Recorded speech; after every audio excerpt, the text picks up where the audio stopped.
اس video میں ہم جانیں گے کہ نہر اپر جہلم کیوں انجینئرنگ کا ایک شاہکار ہے۔ یہ اسٹرکچر محض ہیڈ ورکس ہے۔ اس ہیڈ ورکس اس انجینئرنگ کے شاہکار سے ایک ایسی نہر نکالی گئی جو 18 لاکھ ایکڑ زمین کو سیراب کرتی ہے۔ 1908 میں جب ٹرپل کینال پروجیکٹ کے تحت نہر اپر جہلم بنانے کا فیصلہ کیا گیا تو سوال یہ پیدا ہوا کہ نہر اپر جہلم کا آغاز دریائے جہلم پر کس پوائنٹ سے ہونا چاہیے۔ دریائے جہلم پر یہ نہر کس مقام سے نکالی جائے۔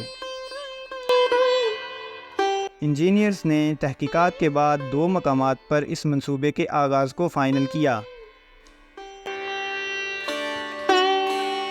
ایک مقام منگلا کا مقام اور دوسرا مقام 18 کلومیٹر دور جنگڑ کا ایک گاؤں تھا۔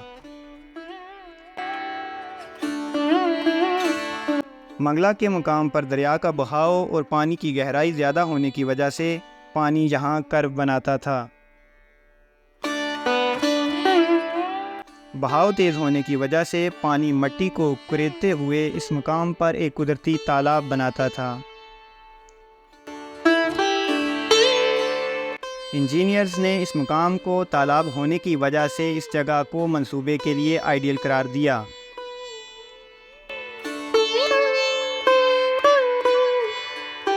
انجینئرنگ کے اس شاہکار کو بنایا تھا سر جان بینٹن نے، جنہیں بعد میں پنجاب کا IG اریگیشن بھی بنایا گیا۔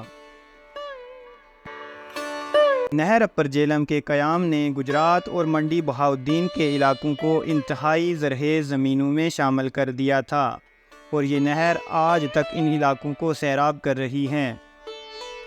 1960 کی دہائی میں منگلا ڈیم قائم کیا گیا۔ اب نہر اپر جہلم کا نقطۂ آغاز منگلا ڈیم ہے۔ نیو بانگ اسکیپ ہائیڈرو پاور پلانٹ بھی نہر اپر جہلم پر قائم ہے۔